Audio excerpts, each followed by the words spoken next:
Morning विद्यार्थियों। आज हम क्लास 6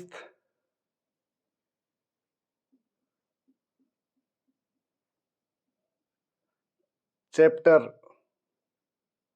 5 करेंगे बच्चों।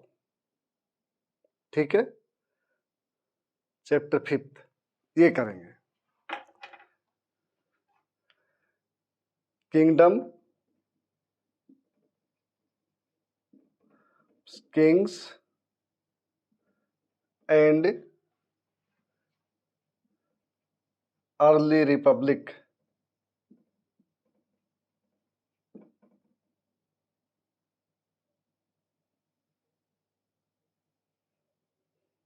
ठीक है विद्यार्थियों, ये करेंगे। सबसे पहले ये देखो कि भी चैप्टर क्या पूछ रहा है, हेडिंग क्या उसका। ये कहता है किंग्स है, इसका मतलब बहुत सारे राजा हैं, मोर देन वन है। ठीक है ना। इसके साथ ही मान लो कि भाई किंगडम, इसका मतलब किंगडम भी एक नहीं है, प्लूरल ये भी। ठीक है, मोर देन वन है। फिर अर्ली रिपब्लिक, रिपब्लिक। ठीक है, रिपब्लिक। अब ये ध्यान रखो कि सबसे पहले इसको समझो बच्चों कि भी क्या है ये। कि भी किंगडम का मतलब ये होता है कि भाई साम्राज्य है, एक देश, इसका मतलब ये है। कंट्री, इसका मतलब ये है। इसका मतलब फिर दूसरी भाषा में ये भी हुआ विद्यार्थियों कि भाई भारत उस समय में बहुत सारे भागों में बटा हुआ था। ठीक है, India was divided into many parts, इसका मतलब ये हुआ।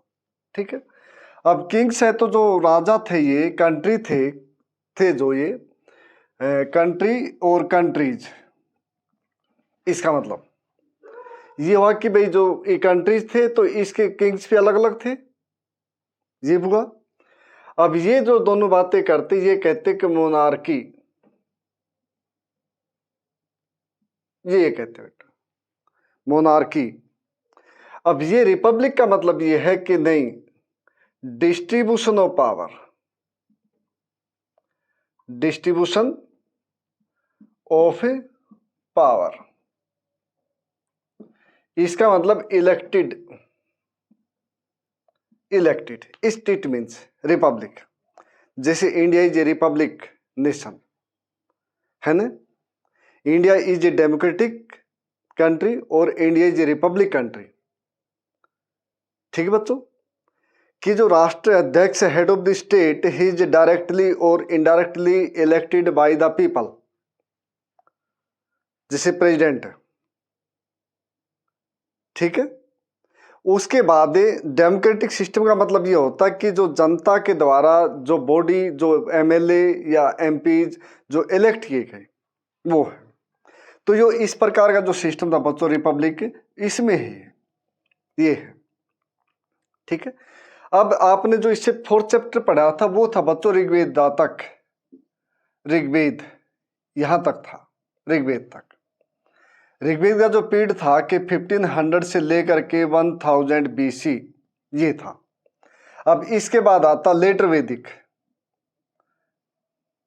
लेटर ऋग्वेदा। ठीक है, ये आता है कि 1000 से लेकर के 600 BC। ठीक है, 600 BC तक। अब इसके में जो ये है, जो लेटर वैदिक है, ऋग्वेद के बाद का जो पीरियड है, इसे बच्चों जो आएगा लेटर वैदिक।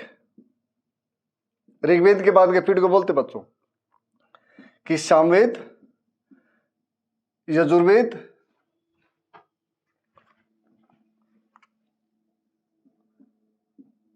और अथर्ववेद, अथर्ववेदा। ठीक है ना, उसके साथ साथ जो इसमें आते हैं, उसके बाद आते हैं ब्राह्मण, अर्णक और उपनिषद। ठीक है, वो भी आते हैं, लेकिन आपकी छोटी क्लास से कोई बात नहीं, उसको जो बड़ी चलेंगी जब करवाएंगे। ठीक है, तो ये होता है बच्चों। अब इसमें कहते हैं कि भाई यहाँ पे किंग, जो किंग है, किंग्स हाउ इलेक्टेड, ये है मतलब, ठीक है ना। या हम ये कहें कि वे कैसे इलेक्टेड, तो अलग से डेफिनेशन बेटा।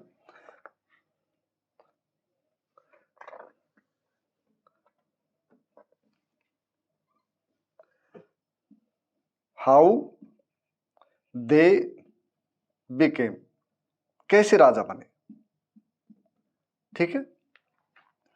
अब जो ऋग्वेदिक काल था बच्चों, ऋग्वेदिक जो टाइम पीरियड था, इसमें राजा का पद हेरिडेटरी नहीं था। वो एक इनको यज्ञ करना पड़ता था, यज्ञ। अब यज्ञ में ये एक अथॉरिटी मान ली जाती थी फिर यज्ञ करने के बाद, कि सबसे पहले इसको समझिए कि वर्ण व्यवस्था, वर्ना सिस्टम, ये बच्चों कि फर्स्ट पे ब्राह्मण, दूसरे पे क्षत्रिय,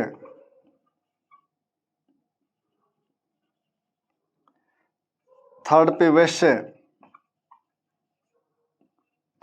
फोर्थ पे शूद्रा, ठीक है।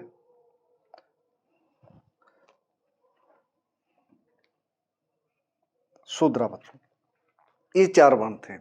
इनका जो पहली बार जिक्र आया फर्स्ट टाइम, यह था बच्चों के 10th चैप्टर में, किसके, ऋग्वेद के, इसमें आया था जिक्र फर्स्ट टाइम कि जो आदि पुरुष है ब्रह्मा है, ही बोर्न 4 वर्णा, ब्राह्मण, क्षत्रिय, वैश्य, ये ऐसे बच्चों,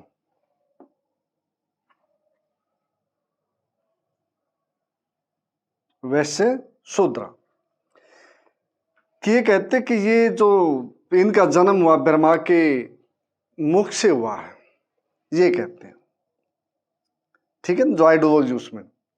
इसके अनुसार जो ब्रह्मा ने दूसरे वर्ण को जन्म दिया, ये चेस्ट से हुआ है, ठीक है।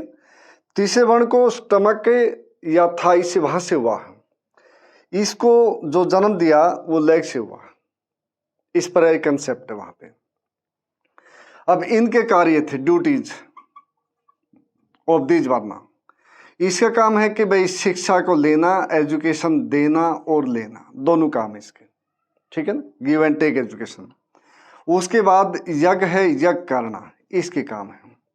उसके बाद दान ग्रहण करना, इसका काम है, ठीक है। इसके बाद राजा को एडवाइस करना, ये भी इसका काम है, ये कार्य बच्चों, ड्यूटीज ध्यान रखना।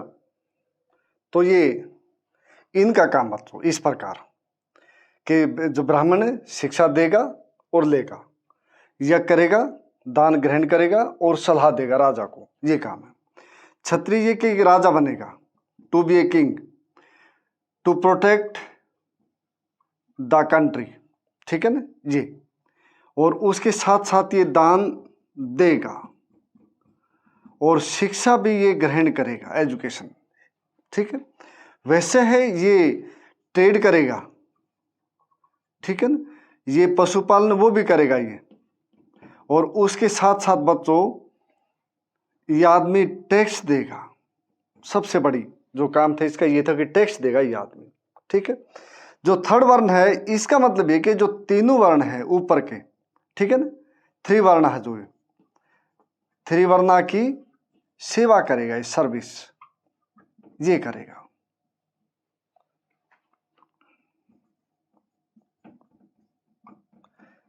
तो ये बेटा बहुत पहले की बात है, मतलब नियर अबाउट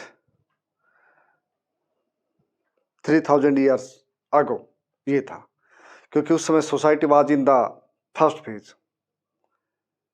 और after Rigveda period, so there was so many types of social evils, even Shudras जो कोई भी है, उसके साथ साथ जो महिलाएं हैं, वीमेंस, महिलाएं किसी भी वर्ण की हो, ये भी इनके इक्वल थी, ये ध्यान रखिए। इसलिए एक ये केवल अधिकार बन गया कि भी जन्म के आधार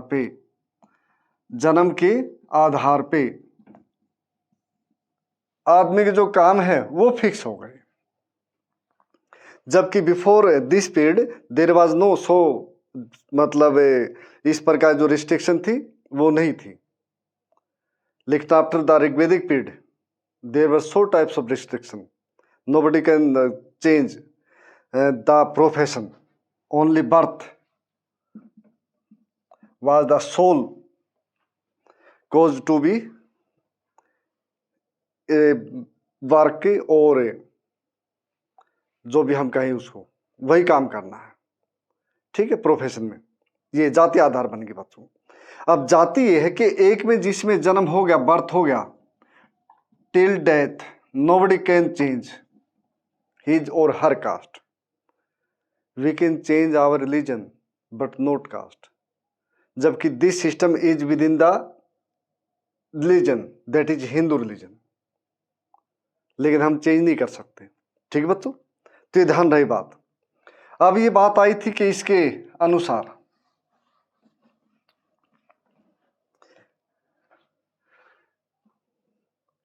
कि राजा कैसे बने, कि बच्चों यज्ञ किया, यज्ञ, अब यज्ञ किया तो यज्ञ जो करेंगे वो ब्राह्मण करेंगे, ये करेंगे। राजा जो बनेंगे, राजा बनेंगे क्षत्रिय, ये राजा बनेंगे, दो वर्ण, ये प्रमुख, ये यज्ञ कर देगा और ये राजा बनेगा। अब इसमें यहां पे ये हुआ कि जो पद था वो हेरिडेटरी बन गया, हेरिडेटरी, राजा का पद, ठीक है, हेरिडेटरी बना। अब इसने यज्ञ किया, ये राजा है, इसने यज्ञ किया। जब इसने यज्ञ किया तो इसने एक घोड़ा, हॉर्स, सेट फ्री, ठीक है, यहां पे घूमने के लिए, कि इसमें घूम के वापिस फिर आएगा यहीं पे। अगर इसको, घोड़े को किसी ने बीच में रोक दिया, इट मीन्स जो राजा है इसकी अथॉरिटी को किसी ने डिफाई किया, इसका मतलब ये है, और उससे बैटल होगी, उसके साथ बैटल होगी। बैटल में अगर ये राजा हार गया तो इट मीन्स ये आदमी कमजोर है, राजा कमजोर है। अगर वो हार गया इसका मतलब ये राजा मजबूत है। इसको बाद इसको चक्रवर्ती सम्राट का टाइटल मिलता था। फिर दूसरी बात, ठीक है, वापिस घोड़ा आ गया सेट फ्री करने बाद।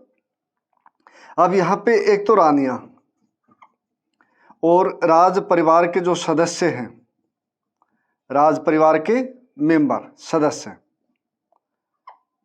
तो बच्चों वे भी इसमें भाग लेते थे, दूसरे जो ऑफिसर्स है, जो अधिकारी, उनके साथ साथ। और ये छोटे अनुष्ठान, छोटे जो यज्ञ है वो करते थे, और उसके अलावा दूसरे आदमी बैठे रहते थे। लेकिन जो शूद्रा है इनको अनुमति नहीं थी टू अटेंड द यज्ञ, ये बात थी। इस प्रकार एक पैतृक बन गया, ये एक पावर का सिंबल बन गया बच्चों, ठीक है, यज्ञ के द्वारा, क्योंकि इसने यज्ञ किया, इसने यज्ञ करवाया, ठीक है ना, सॉरी, इसने यज्ञ किया, इसने करवाया, ये आपस में सर्टिफाइड हो गए फिर कि धर्म के द्वारा सर्टिफाइड है ये राजा, ये बात बनी, ठीक है बच्चों। तो ये ध्यान रहे बात।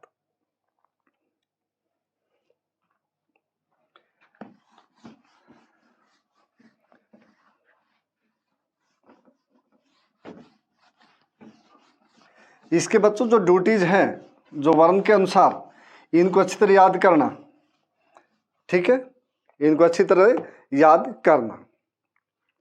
अब इसमें जनपद आए, फिर इसके बाद महाजनपद, महाजनपद, ये आगे बच्चों। जनपद छोटा है जैसे नाम से पता चलता है, महाजनपद बड़ा है, ठीक है। जो पहले, इससे पहले पढ़ा आपने जन और विस, जो सोसाइटी को रिप्रेजेंट करते थे, उससे बड़ा रूप है जनपद, ठीक है ना, उससे बड़ा रूप है। अब जो ये जनपद है, अब इन्होंने पावरफुल होना शुरू कर दिया। इनके पास इन्होंने अब कर लगाना, टैक्स, ये शुरू कर दिया। रेगुलर आर्मी ये भी शुरू कर दी, ठीक है। और लॉ एंड रेगुलेशन वो भी कर दिया इन्होंने शुरू। तो इस प्रकार ये एक ताकतवर रूप लेते चले गए दिन प्रति दिन, ये रहा था इनमें।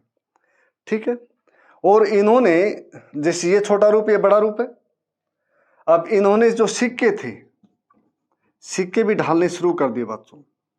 ठीक है, कौन से सिक्के थे? पंचडे, मार्कडे क्वाइन, पंच मार्कडे क्वाइन बच्चों, ये करती है। वैसे सबसे पहले जो वेस्टर्न उत्तर प्रदेश और बिहार वहां हुआ था जी। ठीक है, तो जनपद और महाजनपद ये हुआ था, और ये जो महाजनपद है खुद निकाय उसमें है। और दूसरी बात अंगुत्तर निकाय, अंगुत्तर निकाय पुस्तक है बौद्ध धर्म की, उसमें है। ठीक है, उसमें इसका वर्णन दिया हुआ बच्चों कि भी इस प्रकार इन्होंने ये काम किए। और इतने ये थे, इनकी एक कैपिटल होती थी, राजधानी, कैपिटल, इनकी एक राजधानी होती थी।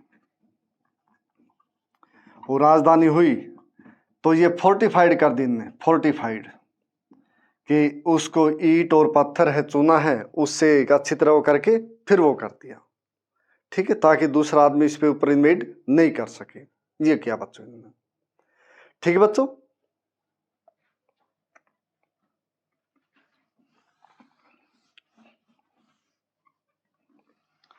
अब इन्होंने जो किया बच्चों जनपद और महाजनपद, अब सबसे पहले यहां पे मगध साम्राज्य आया, मगध किंगडम। ठीक है बच्चों, मगध किंगडम, इनका जो स्थापना की तो हर्णक वंश थे पहले। इसमें बिंबिसार और अजात शत्रु, अजात शत्रु ये इनकी जो कैपिटल थी। एक मिनट बच्चों,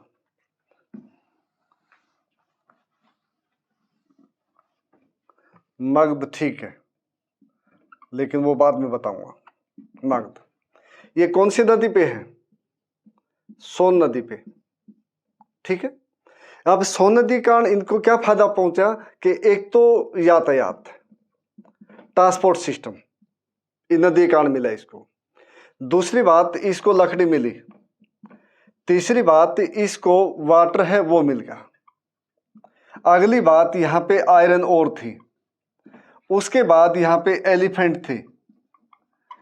ठीक है, इसके बाद यहाँ पे बहुत ज्यादा फॉरेस्ट थे। ठीक है, डेंसली फॉरेस्ट एरिया थे। ये हुआ। फिर एक और बात कि यहाँ पे ये हिल, इसके चारों तरफ पे हिल्स थी ताकि दूसरा जो राजा था उसके ऊपर आक्रमण नहीं कर सके। यहाँ पे ये चीजें थी। इस प्रकार जो मगध था उसका उदय होता है। Magadha was the first empire which developed firstly in the Bihar. ठीक है, रीजन राजगृह, फिर पाटलिपुत्र, ये दो राजधानी बनी बच्चों। पहले राजगृह थी, फिर उसका नाम चेंज हो गया, फिर ये पाटलिपुत्र, ये हुआ। ठीक है, अब वही बात आ गई जो मैं पहले बताई थी कि बच्चों बिंबिसार, अजातशत्रु और महापद्म नंद, ये नंद वंश के थे, नंद डायनेस्टी, ये नंद डायनेस्टी थे बच्चों। ठीक है, अजातशत्रु ये राजा, ये काफी पावरफुल रहे, दोनों के दोनों बाप, ये बाप है ये बेटा है। ठीक है, इनके रिलेशन भी थे। जो 16 जहां महाजनपद थे उनके साथ के विवाह शादी के रिलेशन थे, काशी नरेश था उनके साथ थे। तो अब ये घटना हुई कि भाई इन्होंने अजातशत्रु विशेष रूप से महात्मा बुद्ध के पास अपना जो मंत्री था वस्कार उसको भेजा कि भी सलाह लो महात्मा बुद्ध से, क्या जो वजी है, वजी गणराज्य,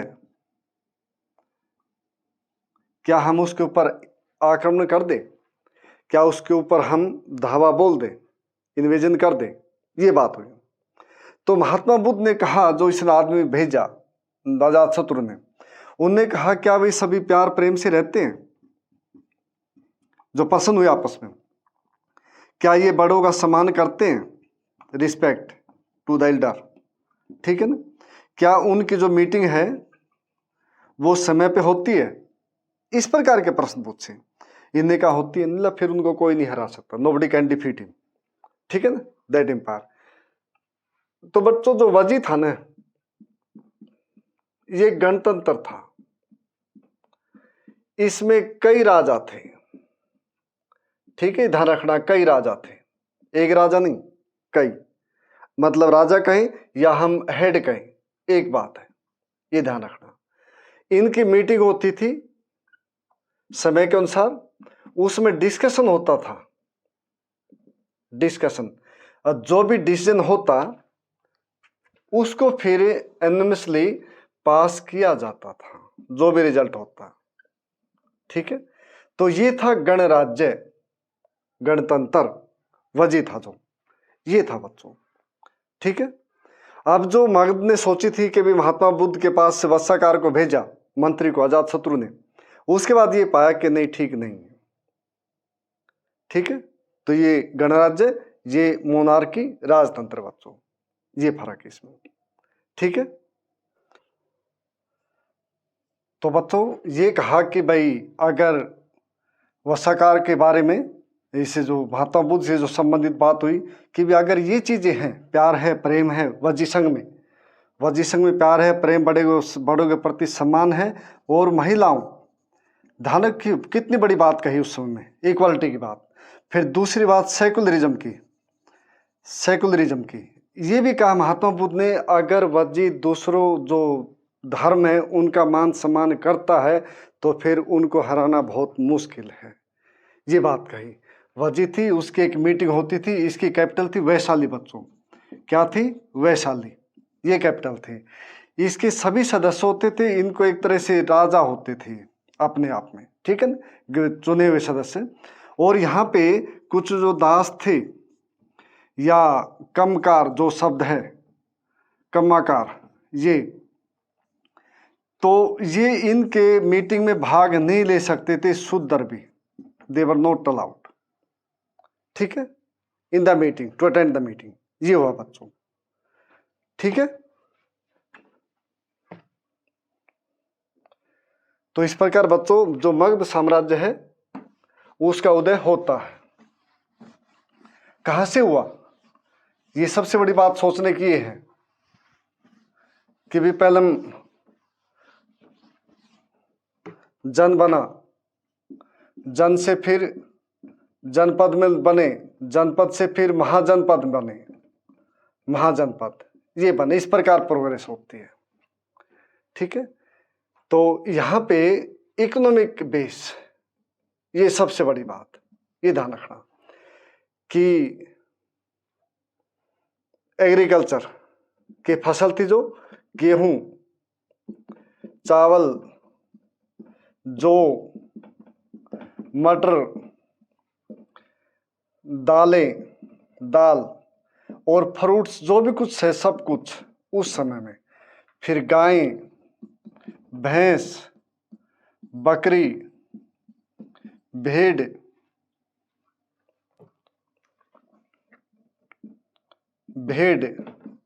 ऊंट, कुत्ता, बिल्ली, गधे, इस प्रकार, लाइक दैट एटसेट्रा, ठीक है ना, याद आ रहा है बच्चों। तो इस प्रकार यहां जाकर के जब महाजनपद की बारी आई तो 16 महाजनपद थे, जो खुद निकाय के जो पुस्तक महात्मा बुद्ध से संबंधित में अंगुत्तर निकाय, उसमें बात दी गई कि there were 16 mahajanapada in the north and the western part of India, 16 mahajanapada, ठीक है ना। सबसे छोटी इकाई जन, देन जनपद, देन महाजनपद, ये बना बच्चों। ठीक है, अब इनमें ये बात होगी प्रमुख रूप से कि यहाँ पे जो आर्मी थी ये रेगुलर हो गई, पहली कंडीशन। टैक्स था वो परमानेंटली लिया जाने लगा, दूसरी कंडीशन। और तीसरी कंडीशन ये कि इसमें जो एग्रीकल्चर जो बेस था और उसके साथ साथ जो क्राफ्ट्समैन का जो बेस था, आर्टिजन्स, ये बढ़ोतरी हो गई, ये हुआ यहाँ पे। ठीक है, और यहाँ पे जो पेंटिंग वो आई, पोट्री आई, पेंटेड गरेवेयर पोट्री थी यहाँ पे, और इसमें डिजाइन थे बच्चों। ठीक है ना, डिजाइन वाली थी, पेंटेड गरेवेयर और डिजाइन वाली थी।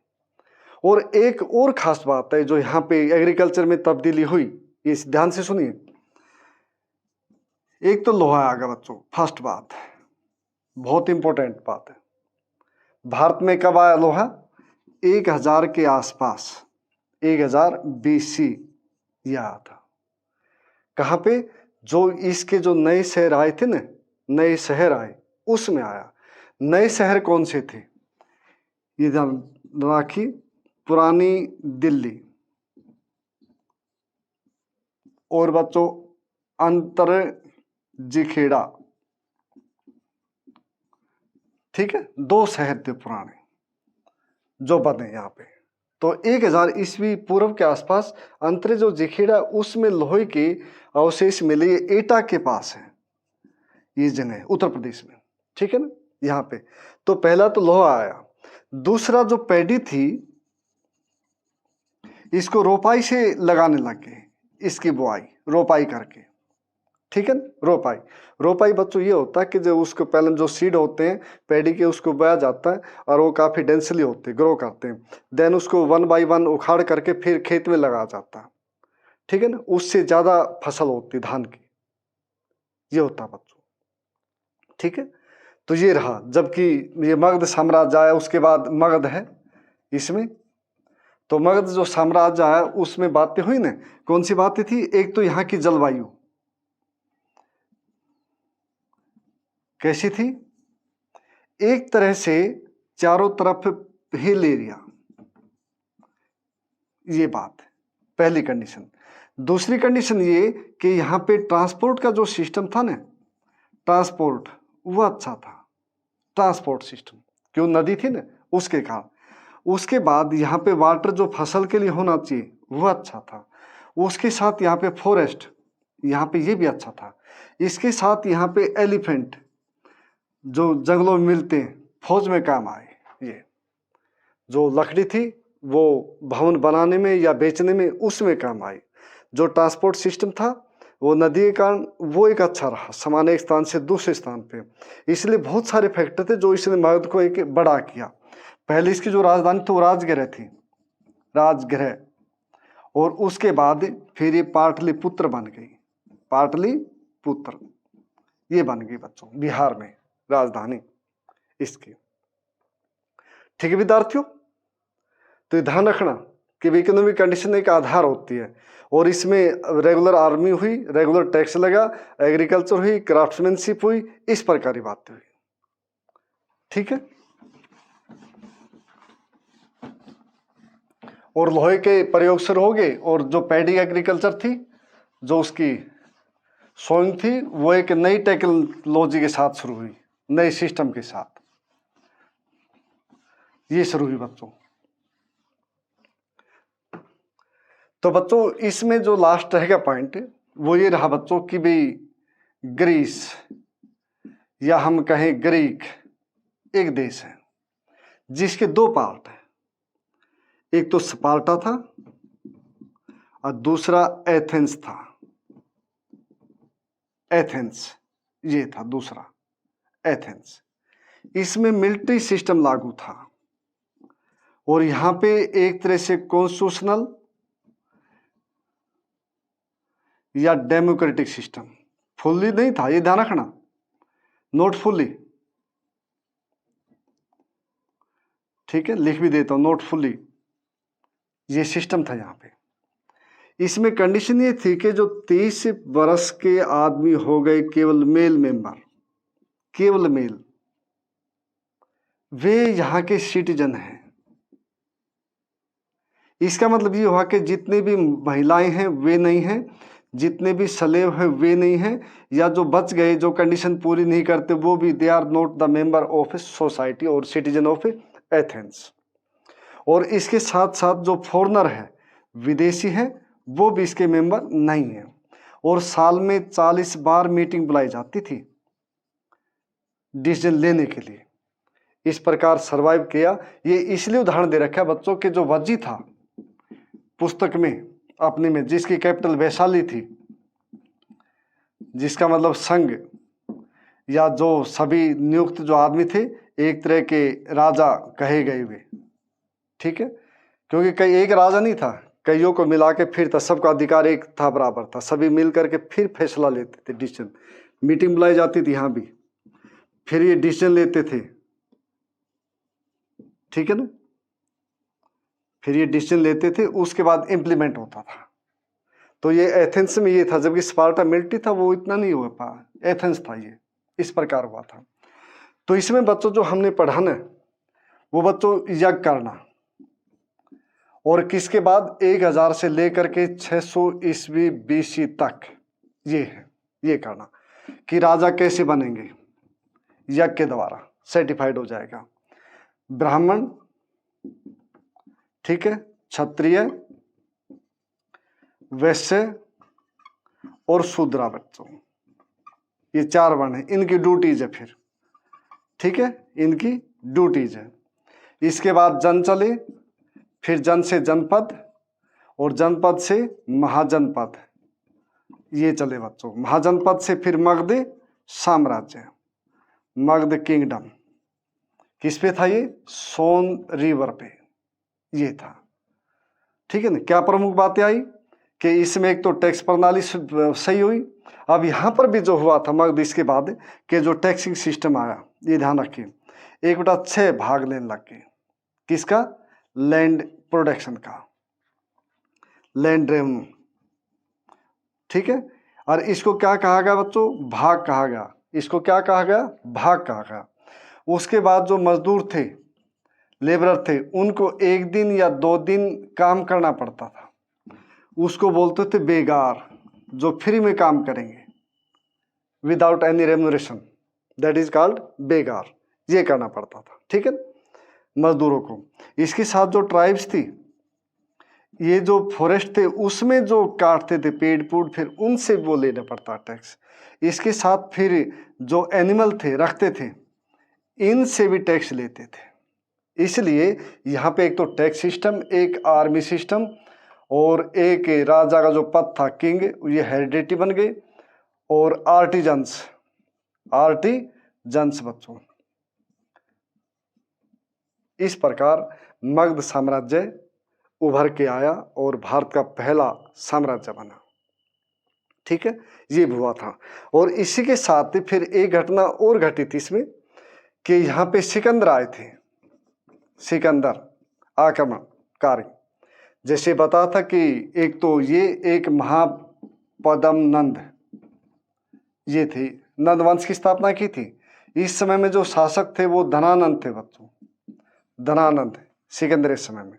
तो सिकंदरी सेना व्यास नदी से वापस मुड़ गई, कि भी इसकी सेना के बारे में सुना कि धनानंद की सेना बहुत पावरफुल है, यहाँ से वो वापस चली गई थी। इस प्रकार सिकंदर ने भारत के ऊपर आक्रमण करने का प्रयास किया, लेकिन व्यास नदी पे आकर उसकी सेना ने आगे बढ़ने से मना कर दिया। ये रहा बच्चों। इस प्रकार जो किंगडम है, किंग्स एंड अर्ली रिपब्लिक्स है, ये है बच्चों। एक उसके साथ जो ऐड किया, बहुत अच्छी बात है कि भारत के साथ साथ जो वर्ल्ड लेवल की जो घटनाएं घटी वो भी साथ है। एक ये बच्चों एथेंस का कि 30 साल से ऊपर होंगे उन्हें के केवल मेल मेंबर, जो स्लेव है, जो दूसरे है, जो फॉरेनर्स है, वो नहीं है मेंबर, ठीक है, ये ध्यान रहे। तो इसमें ये जनपद, जनपद, महाजनपद, मगध, ये ध्यान रखो, ये सीक्वेंस है इसकी बच्चों। जनपद, महाजनपद, मगध, ये साम्राज्य बना, ठीक है। तो थैंक यू बच्चों।